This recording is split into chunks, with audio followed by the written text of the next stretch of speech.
Hello guys, আশা করি তোমরা সবাই ভালো আছো। আমি অনেক অনেক ভালো আছি। চলে এসেছি একটা পার্সেল আনবক্সিং ভিডিও নিয়ে। এই পার্সেলটা আমার কাছে একটু স্পেশাল, মানে একটু নয় অনেকই স্পেশাল, কারণ এটা আমার প্রিয় মানুষের দেয়া আমার বার্থডে গিফট। বার্থডে বাট এখনও আসেনি, আমার বার্থডে অ্যাডভান্স গিফট এটা দেখতেই পাচ্ছ। আমি কাটার চেষ্টা করছি, মানে এটা খোলার চেষ্টা করছি, কাঁচি দিয়ে খুলতে চাইছিলাম, বাট কিছুতেই কিছু করে আমি খুলতে পারছিলাম না। কাঁচিতে এক হাতে ধরে কাটা যায় না, জিনিসটাকে ধরতে হবে তবে কাটবে, নাহলে তো কাটাই যাচ্ছিল না।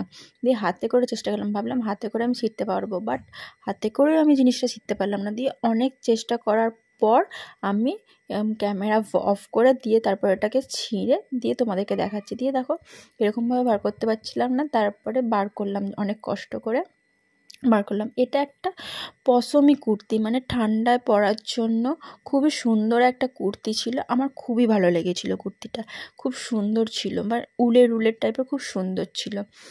প্রিয় মানুষের দেওয়া জিনিস খারাপ কি হতে পারে? আমার খুবই খুবই পছন্দ হয়েছে। তোমরা কিন্তু বলো এটা জিনিসটা কীরকম লাগছে। মানে শীতে পরার পক্ষে খুবই ভালো, আমার তো খুবই ভালো লেগেছে। তোমরা কিন্তু কমেন্ট করে বলো।